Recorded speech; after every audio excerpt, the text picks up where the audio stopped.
దేనికి సిద్ధమా? లేకుంటే మీ పిల్లల్ని గంజాయికి అప్పచెప్తారా, దొంగల ముఠాకు అప్పచెప్తారా? మీరే గుర్తుపెట్టుకోండి. ఇదే జరిగితే రాష్ట్రం నష్టపోతుంది. నాకు ఏ కోరికలు లేవు.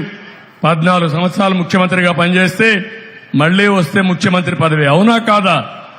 నేను చూడని పదవి అది కాదు. ముఖ్యమంత్రి పదవి నాకు బాధ్యత. జగన్మోహన్ రెడ్డికి ముఖ్యమంత్రి పదవి లైసెన్స్ దోపిడీకి. అది దోపిడీకి లైసెన్స్.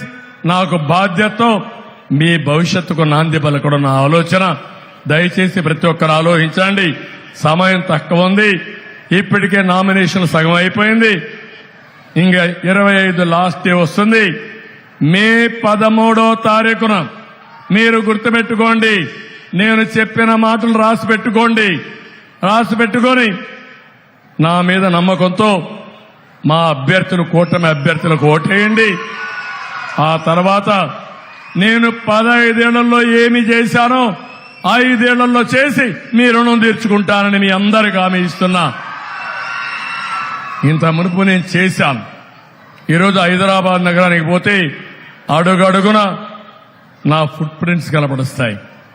నేను చేసిన ఔటర్ రింగ్ రోడ్, నేను చేసిన ఇంటర్నేషనల్ ఎయిర్పోర్ట్, నేను కట్టిన హైటెక్ టవర్, నేను ప్రారంభించిన కరోనా, నిన్న వ్యాక్సిన్ వచ్చిందంటే అక్కడ వ్యాన్పిక్ సిటీ బయోటెక్నాలజీ పార్క్.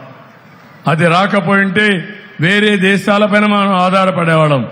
25 సంవత్సరాల కంటే ముందు దూరదృష్టితో బయోటెక్నాలజీ ప్రారంభిస్తే మనకు కరోనా వస్తే వ్యాక్సిన్ తయారు చేసింది అక్కడి నుంచే తయారు చేశారు, వేరే దేశాలకు ఇచ్చారు.